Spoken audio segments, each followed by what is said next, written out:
नमस्कार साथियों, आज हम बात कर रहे हैं एक ऐसे मुद्दे की जिसने पूरे देश के माथे पर चिंता वाली लकीरें खींच दी हैं। नाम तो आपने सुना ही होगा, रेयर अर्थ संकट यानी कि रेयर अर्थ क्राइसिस।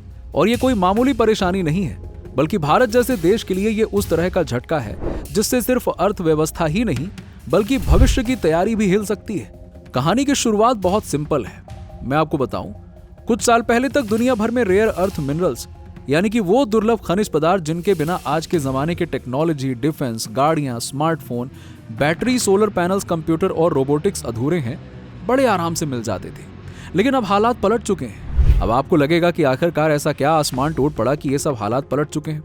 देखिए, सीधी सी बात है, इन रेयर अर्थ मिनरल्स का सबसे बड़ा मालिक और सप्लायर है चीन। और चीन ने अचानक से इनके एक्सपोर्ट पर नए नए नियम, बंदिशें और दिमागी चालें चलनी शुरू कर दी हैं। यानी कि अब भारत को या अमेरिका को या यूरोप सबको जरूरत है, लेकिन चीन खुद अपने फायदे के लिए इन्हें रोक रोक कर सप्लाई घटाकर पूरी दुनिया को अपनी मुट्ठी में कर रहा है। एक झटके में चीन ने ये रेयर अर्थ अपने लिए एक रणनीतिक हथियार की तरह, एक राजनीतिक हथियार की तरह इस्तेमाल करना शुरू कर दिया। बिल्कुल वैसे ही जैसे अमेरिका ने डॉलर और फाइनेंशियल सिस्टम को रूस के खिलाफ हथियार बनाया था। अब जरा सोचिए, भारत की electric vehicle industry, solar energy, defence मिसाइलें, jet engine, radar, smartphone, laptop, quantum computer, AI की दुनिया, इन सब की बुनियाद इन्हीं 17 रेयर अर्थ एलिमेंट्स पर टिकी हुई है। और दिलचस्प बात पता है क्या है? दिलचस्प बात यह है कि इनकी डिमांड भी कमाल की है, मगर प्रोडक्शन का 85 से 90% सिर्फ और सिर्फ चीन के हाथ में है। भारत के पास भले ही दुनिया के तीसरे सबसे बड़े दुर्लभ खनिज भंडार हैं, लेकिन हमने ना इनकी माइनिंग ठीक से शुरू की है, ना ही रिफाइनिंग में कभी गंभीरता दिखाई है, और ना ही हमारे पास इतने रिसोर्सेज हैं। तो नतीजा ये है कि हम भी हर बार चीन की लाइन में लग जाते हैं कि भाई साहब दे दो कुछ। लेकिन जैसे ही चीन ने सप्लाई पर ब्रेक लगाया, भारत के सामने सवाल खड़ा हो गया। सवाल यह है कि क्या ये मुसीबत वाकई में नया मौका है? क्या अब भारत आत्मनिर्भर बनने की ओर कदम बढ़ा सकता है?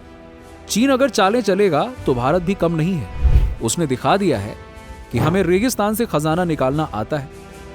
अब जरा राजस्थान की बात करते हैं। कितनी बार साइंटिस्ट, जियोलॉजिस्ट, सेंटर के अफेयर्स कह चुके हैं कि राजस्थान के बालोतरा, जालोर, जैसलमेर, नागौर जैसे इलाके में करोड़ों टन दुर्लभ खनिज दबे पड़े हैं। जियोलॉजिकल सर्वे ऑफ इंडिया की ताजा रिपोर्ट कहती है कि यहाँ 80 से 100 मिलियन टन तक रेयर अर्थ एलिमेंट्स पाए जा सकते हैं। सरकार ने 2024-25 में ऐलान किया था कि इस साल खनन के लिए नीलामी और लाइसेंसिंग का काम शुरू कर दिया जाएगा। मतलब कि हमारा देश अब सिर्फ किताबों में नहीं, जमीन पर भी आत्मनिर्भर बनने की तरफ पहला मजबूत कदम बढ़ा रहा है। लेकिन भाई साहब, समस्या इतनी भी आसान नहीं है। यहां मामला सिर्फ मिल गया तो शुरू कर दो, ऐसा नहीं है। असली पंगा है माइनिंग और रिफाइनिंग का। देखो, मैं आपको समझाता हूं। अब एक तरफ क्या है कि पर्यावरण की फिक्र है, दूसरी तरफ एनजीओज वाले हैं, वकील हैं और समाज की हाजिरी है। जैसे ही खुदाई की बात आती है, कई जगह आवाजें उठने लगती हैं। अरे ये तो माइनिंग पर्यावरण को बिगाड़ देगा, जंगल खत्म हो जाएंगे, पानी दूषित हो जाएगा, वायु प्रदूषित हो जाएगी। सच भी है, गलत नहीं है।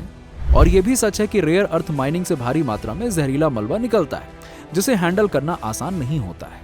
अमेरिका और कनाडा जैसे देशों में तो कई ग्रीन ग्रुप, एनजीओ और एक्टिविस्ट माइनिंग रुकवाने के लिए कोर्ट कचहरी और सड़कों पर उतर आते हैं।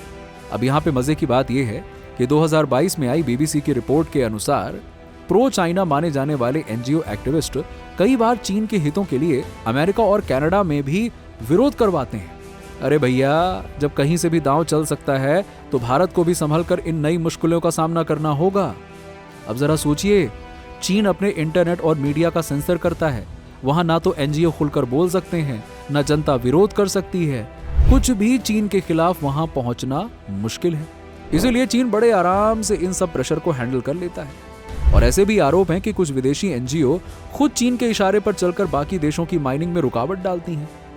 अब कल ये खेल अगर भारत में भी शुरू हो जाए तो सोचिए भारत की दशा क्या होगी। अरे भाई, चीन की चालबाजी का जवाब हिंदुस्तान दिमाग से ही दे सकता है ना। अब सरकार और उद्योगपति दोनों की नजर एक साथ इस संकट और मौके दोनों पर है।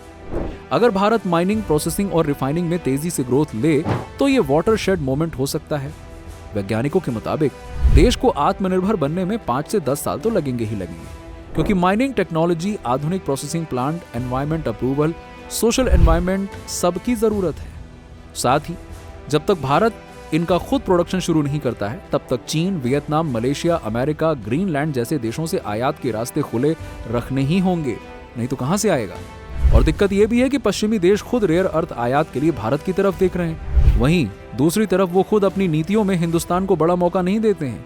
अब भारत ने साल 2025 में नेशनल क्रिटिकल मिनरल्स मिशन और 5,000 करोड़ रुपए का प्लान तैयार किया ताकि देश में rare earth magnet, electric vehicle बैटरियां और स्मार्ट गैजेट्स का निर्माण शुरू हो सके। इन्फोसिस, टीसीएस, एल&टी जैसे बड़े औद्योगिक घराने भी सरकार के साथ साझेदारी के लिए खड़े हैं।